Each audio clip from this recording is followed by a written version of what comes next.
Welcome to the StoryAidEU Module 6 on Intercultural Understanding. Here you'll see the learning objectives for the module. The module will include theory, concepts, and some reflection on intercultural understanding and its impact on healthcare. We will first discuss intercultural understanding as a concept. There are many benefits of intercultural understanding. For example, in relation to appropriate behavior in intercultural encounters, and better communication and increased awareness of self and others. The autobiography of intercultural encounters is a tool that allows you to analyze an intercultural encounter with another person. You can find the link on this slide.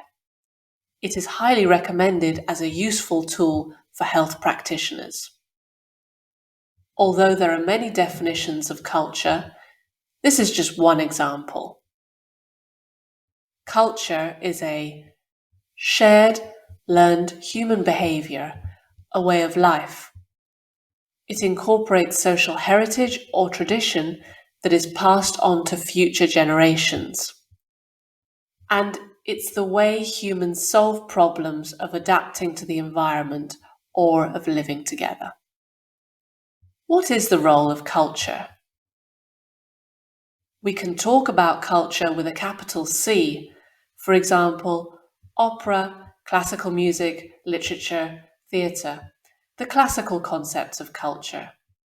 And we can also talk about culture with a small c, for example, food, presence, weight, pain, and education. These concepts are more relevant to us when we're dealing with intercultural encounters in a healthcare setting. As the example on the slide is demonstrating, in relation to cultural norms and values, when asking the question, what is normal behavior? Take this example.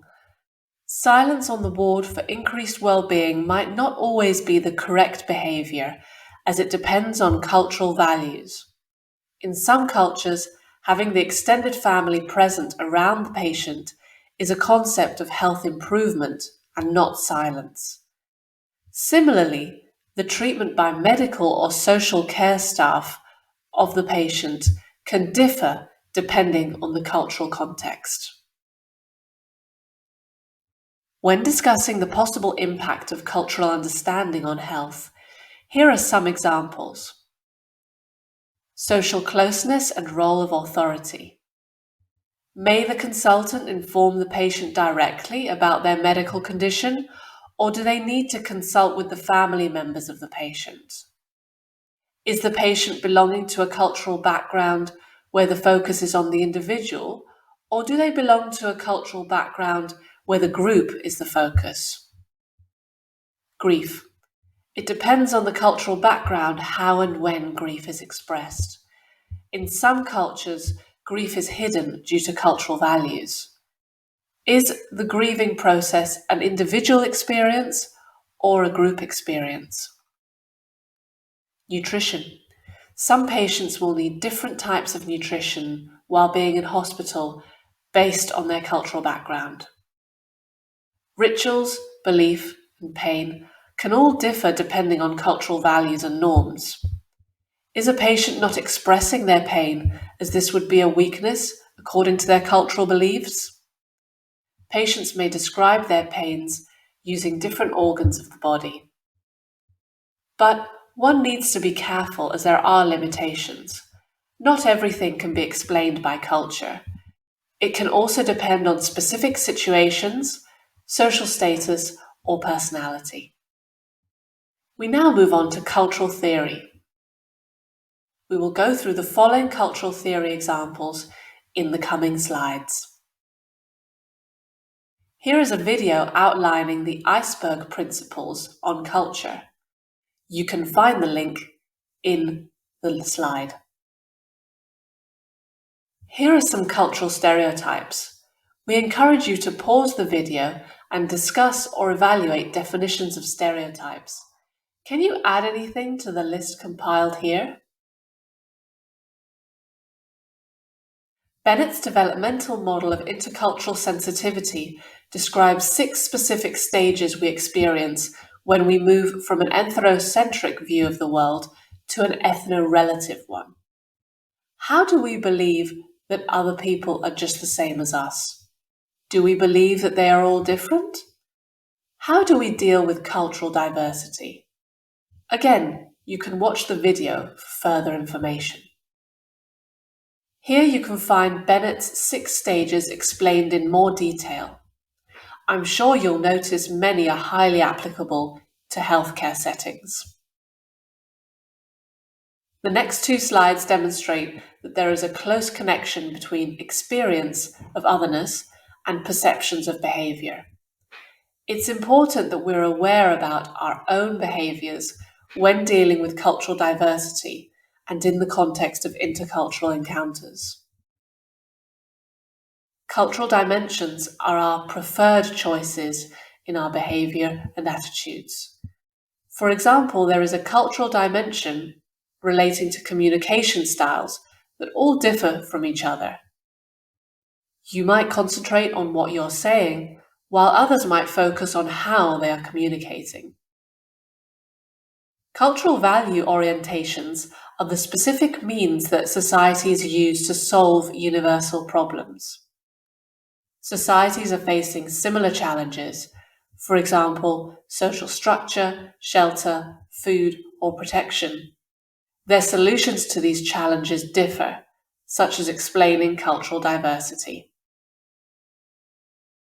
There are 6 cultural dimensions: time, space, context, individualism, power, and activity orientation.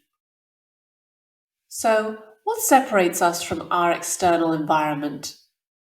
There are visible and invisible boundaries. We all have our own bubble, and how big this bubble is will depend on your cultural background. For example, most people in India might have a different idea about personal space compared to a European point of view. Edward Hall wrote about these hidden dimensions in one of his publications. Additionally, space is perceived by all senses. For example, there is an invasion of your space when music is too loud or body odors are too strong. Public versus private space also depends on which society you live in, but there will be personal boundaries for everyone. For example, all human beings are very sensitive about their territory, but this changes in relation to relatives, known associates, or strangers. Here are some questions to ask yourself about space. Take a moment to pause the video and reflect. Individualism versus collectivism is another cultural dimension example. Once again, you can take some time to pause the video and reflect on their meaning to you personally and in healthcare settings. Power distance is another cultural dimension and deals with attitudes towards authority and hierarchy, which can differ.